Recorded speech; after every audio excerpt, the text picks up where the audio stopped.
We spent the whole day on the beach. The three of us let ourselves be carried by the coolness of the sea. The sun was high, the sand warm, the water refreshing. Our laughter mixed with the sound of the waves, seagulls crying loudly overhead. We sat by the harbor, clinking our beer bottles. The joy of the day combined with the warmth of the alcohol inside us. We walked along the shore, dipping our feet into the water. We teased each other, threw stones, splashed water on each other. The day passed slowly, but as the sun began to set, the sky turned from red to orange, then from orange to purple. The wind blew lightly, and the waves whispered to the shore as salty water splashed our faces. When the sun disappeared, the horizon was completely dark. The sea merged with the night, an endless black void. As our eyes adjusted, we noticed a single light in the distance. It was the lighthouse. Its thin, tall structure shone in the darkness, as if calling us. Emboldened by the alcohol, we looked at each other. "Let's go there," said one of my friends, muffling his laughter. As we moved away from the shore, the lighthouse's grandeur became more evident. The sound of the waves mingled with our steps, and our drunken laughter was louder than necessary. A strange unease grew inside me, caught between amusement and curiosity, but I didn't want to turn back. We egged each other on, quickening our pace. The sand was uneven, the stones hard.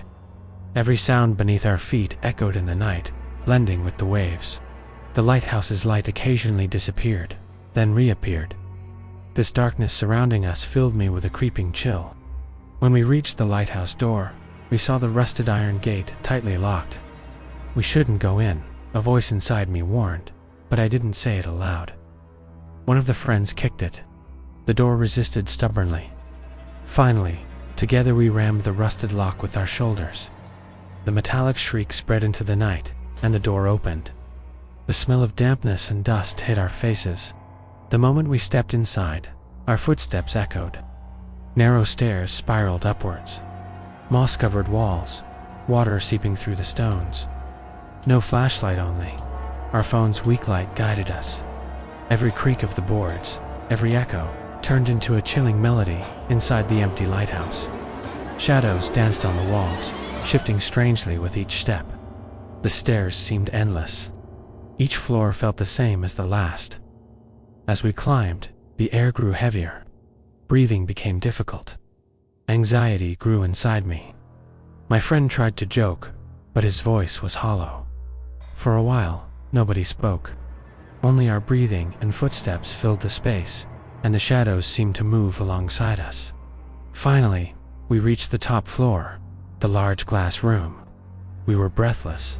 First, we looked outside. The shore appeared dark, the sea-black waves whispering to the sand. The yachts in the harbor were dimly visible with small lights.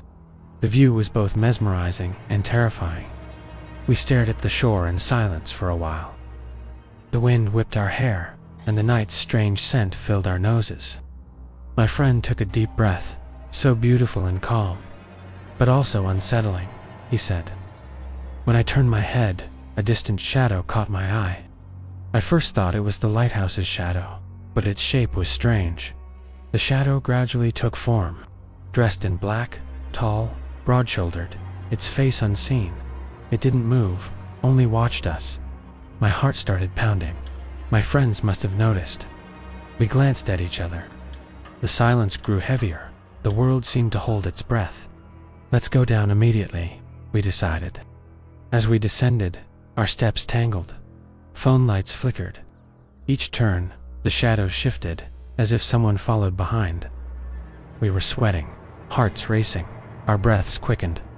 The wind's whistling blended with murmurs that seemed to come from nowhere. At the door, we were gasping. As we tried to open it, we saw the figure from afar. Now it stood in front of the door. Up close, it was far more terrifying. Taller than a normal man, broad shoulders, face hidden behind a black veil. It stared at us, unmoving. My friend tried to push the door, but the figure blocked it, as if rooted to the ground. Panic surged. We retreated. One of us screamed. Then the figure moved slow but deliberate steps toward us. Desperate, We ran toward the stairs. My foot nearly slipped. My heart raced uncontrollably. The three of us ran in different directions. While I climbed upward, one friend fell. I didn't dare look back. A muffled scream, then silence. I realized he hadn't escaped.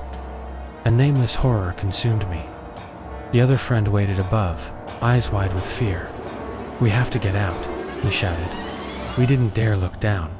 Only the echo of heavy footsteps filled the space. Without stopping, we searched for another exit. The shadow moved steadily, like death following behind. At the top, we found a small window. We forced it open. The salty night wind hit my face, stinging my eyes. The scent of the sea pierced my chest. I sent my friend down first. He clutched the wall, climbing cautiously. I followed. My hands were cut, feet slipping. We maneuvered carefully through the stones. Once we reached the ground, the shadow appeared atop the lighthouse again. It still stood there, looking at us through the window. We ran. Our feet sank into the sand. Breath caught in our throats. My friend was crying beside me. We ran blindly, as far from the shore as we could. Finally, we hid behind a large rock. Both of us were exhausted. The lighthouse was still visible in the distance, its light revolving. But was the figure still there? I didn't know. We had lost one of our friends, and the darkness of the lighthouse had changed us forever. Since that day, I have never set foot on the shore again. I have not seen the surviving friend either.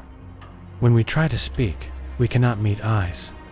We both carry the same terror, and I know.